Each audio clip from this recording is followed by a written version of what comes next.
ہم بستری کے شرعی آداب کیا کیا ہے، ہم بستری سے پہلے کیا کرنا ضروری ہے، ہم بستری کے بعد کرنے والے ضروری کام۔ محترم ناظرین، جو آدمی نفس کی خواہش پوری کرتا ہے اس کا دل سخت ہو جاتا ہے، سوائے ہم بستری کے کہ یہ دل کو صاف کرتا ہے، اور اسی لیے انبیاء کرام نے کیا ہے۔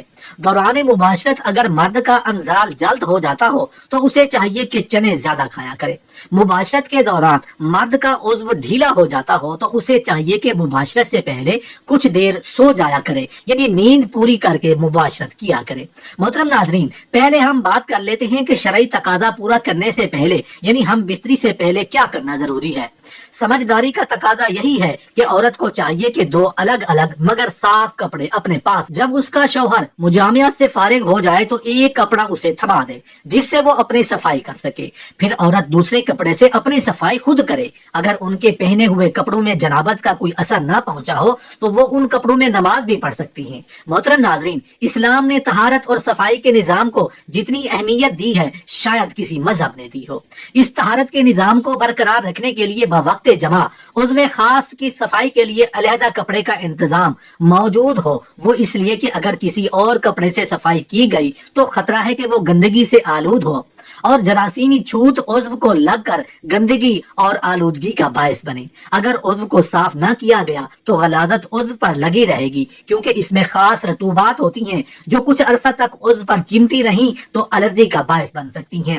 دوسری مرتبہ ہم بستری کرنے کے لیے ضروری ہے کہ عضو کو بالکل صاف کیا جائے۔ دوبارہ ہم بستری کرنا مقصود ہو تو عضو خاص کو دھو لیا جائے۔ مختلف اتباع کا کہنا ہے کہ ایسا کرنے سے عضو میں توانائی آتی ہے اور از سر نو چستی پیدا ہوتی ہے۔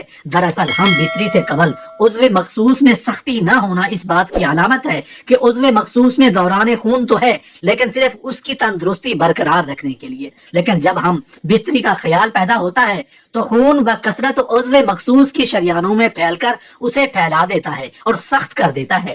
چونکہ دوران خون کی زیادتی کی وجہ سے عضو مخصوص کی حرارت بڑھ جاتی ہے اور بڑھی ہوئی حرارت منی کو پتلا کر دیتی ہے، اس لیے ایک ہم بستری کے کچھ وقفے کے بعد عضو کو دھو لیا جائے تو حرارت معتدل ہو جاتی ہے اور صورت انزال نہیں ہوگی، وقفہ بڑھے گا اور لذت بھی برقرار رہے گی۔ اگر ہم بستری کے وقت پیشاب کا شدید تقاضا نہ ہو تو خواہ مخواہ پیشاب نہ کریں، ورنہ عضو کا انتشار جلد ختم ہو جائے گا۔ مباشرت کا فطری طریقہ تو یہی ہے کہ عورت نیچے ہو اور مرد اوپر رہے، چنانچہ سارے حیوانات اسی فطری طریقہ پر عمل کرتے ہیں اور قرآن پاک میں بھی یہی طریقہ بیان کیا گیا ہے۔ اس کی صورت یہی ہو سکتی ہے کہ عورت چت لیٹے اور مرد کے اوپر لیٹے تو اس طرح مرد کے جسم سے عورت کا جسم ڈھک جائے گا۔ اسی طریقہ میں زیادہ راحت اور آسانی ہے، عورت کو بھی مشقت نہیں اٹھانا پڑتی، نیز اس تکرار حمل کے لیے یہ بھی طریقہ مفید ہے۔ شیخ اور رئیس کے نزدیک جماع کی تمام شکلوں میں بری شکل یہ ہے کہ عورت مرد کے اوپر ہو اور مرد نیچے چت لیٹا ہو، کیونکہ اس صورت میں منی مرد کے عضو میں باقی رہ کر متعفن ہو کر اذیت کا باعث ہوتی ہے۔ مختلف کتب احادیث سے ہمیں یہ معلوم ہوتا ہے کہ ہم بستری کرتے وقت اندھیرا یا مدھم روشنی ہونا درست ہے۔ ہم بستری کرتے وقت روشنی ہلکی یا مدھم ہو تو پر لطف ہم بستری ہوگی، کیونکہ ہم بستری کا عمل مسلسل ایک پرسکون عمل ہے۔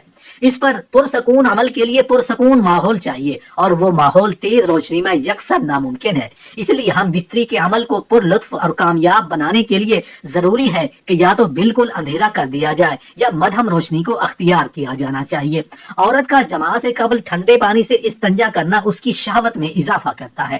جماع سے قبل ٹھنڈے پانی سے استنجا کرنا انزال میں جلدی کا باعث ہوتا ہے۔ مزید برآں اس سے فرج میں تنگی اور لذت میں زیادتی ہوتی ہے۔ عورت جب جماع سے قبل پانی سے استنجا کرتی ہے تو یہ ہارمونز بہت کم ہو جاتا ہے، جس کی وجہ سے لذت جماع بڑھ جاتی ہے۔ عورت کی طاقت زیادہ اور انزال جلدی ہوتا ہے، جس کا فائدہ مرد کو پہنچتا ہے اور مرد بہت جلدی عورت پر قادر ہو جاتا ہے۔ عورت اس عمل سے بے شمار نفسیاتی امراض سے بچ جاتی ہے۔ جماع کے وقت عورت کے ایسٹروجن ہارمونز کی کارکردگی بہت زیادہ مؤثر ہوتی ہے۔ محترم ناظرین، اب ہم بات کر لیتے ہیں کہ شرعی تقاضا پورا کرنے کے بعد یعنی ہم بستری کرنے کے بعد کیا کرنا ضروری ہے۔ ہم بستری کے بعد کوئی مرغن یا شیریں غذا، انڈے کا حلوہ، گاجر کا حلوہ، شہد آمیز دودھ یا میوہ جات کا آمیزہ کھا لینے سے قوت بہا کم نہیں ہوتی۔ اگر کچھ بھی میسر نہ ہو تو تھوڑا سا گڑ ہی کھا لیں، مگر پاکی حاصل کرنے کے بعد ہی کھانا بہتر ہے۔ ہم بستری کے فوراً بعد ٹھنڈا پانی نہ پیئیں۔ عموماً لوگ ہم بستری کے فوراً بعد ٹھنڈا پانی پینا پسند کرتے ہیں، جو ہمارے جسم کے لیے بہت ہی نقصان دہ ہے، کیونکہ اس وقت انسان کا جسم بہت ہی زیادہ گرم ہوتا ہے۔ اس وقت مرد ہو یا عورت، دونوں کے جسم میں حرارت بہت زیادہ ہوتی ہے۔ اگر ایسے وقت میں کوئی بھی ٹھنڈے پانی کا استعمال کرتا ہے تو اس کو دمہ یعنی سانس کی بیماری ہونے کا خدشہ ہوتا ہے۔ عموماً اکثر ہم گرمی میں دھوپ سے باہر سے گھر آتے ہیں تو بزرگوں کا کہنا ہے کہ پسینے میں پانی مت پیو، پسینہ سوکھنے کے بعد پانی پینا۔ اس کی وجہ یہی ہوتی ہے کہ اس وقت ہمارا جسم گرم بہت زیادہ ہوتا ہے اور ٹھنڈا پانی ہمارے لیے سخت نقصان دہ ہوتا ہے۔ ہم بستری کے بعد ایک ہی کپڑے کا استعمال نہ کریں۔ عموماً میاں بیوی ہم بستری کے فوراً بعد ایک ہی کپڑے سے نجاست یعنی منی کو صاف کر لیتے ہیں، جس کی وجہ سے ایک دوسرے کی نجاست یعنی منی لگ جاتی ہے، جس سے بیماریوں کا اندیشہ مثلاً الرجی وغیرہ ہو سکتی ہے اور آپس میں نفرت پیدا ہونے کا بھی امکان ہوتا ہے۔ ہم بستری کے فوراً بعد اپنے شرمگاہ کو ٹھنڈے پانی سے نہ دھوئیں۔ عموماً لوگ ہم بستری کے فوراً بعد واش روم جا کر شرمگاہ کو ٹھنڈے پانی سے دھو لیتے ہیں۔ ایسا نہیں کرنا چاہیے، کیونکہ اس وقت ہمارا جسم بہت گرم ہوتا ہے اور اس کی وجہ سے نسیں پھٹنے کا اندیشہ ہوتا ہے۔ بلکہ بہت سارے حکماء کے مطابق ہم بستری کے فوراً بعد شرمگاہ پر ٹھنڈا پانی ڈالنے سے نامردی کا اندیشہ بھی ہو سکتا ہے۔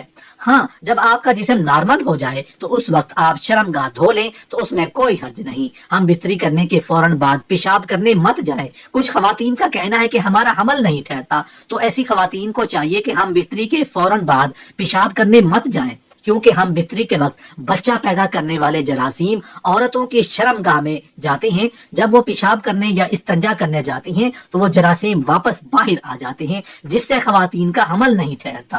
اس لیے خواتین کو چاہیے کہ وہ ہم بستری کے بعد کم از کم 15 سے 20 منٹ تک لیٹی رہیں اور وہ اس کے بعد ہی استنجا یا پیشاب کی حاجت ہو تو جائیں، تاکہ جو مادہ یا جراثیم اندر گیا ہے وہ باہر نہ آنے پائے۔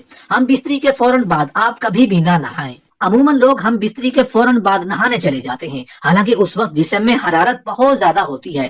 ایسے میں اگر آپ اپنے جسم پر ٹھنڈا پانی ڈالو گے تو یہ بھی آپ کے جسم کے لیے بہت نقصان پہنچا سکتا ہے۔ اس لیے عورت اور مرد کو چاہیے کہ ہم بستری کے بعد کم سے کم 15 سے 20 منٹ کا وقفہ ہونا چاہیے، تاکہ آپ کے جسم کا درجہ حرارت نارمل ہو جائے اور اس کے بعد آپ نہانے، پیشاب کی حاجت یا استنجا کے لیے جائیں۔ اگر آپ لوگ ہم بستری کے فوراً بعد نہائیں گے تو اس سے بہت سی بیماریوں کا اندیشہ رہتا ہے۔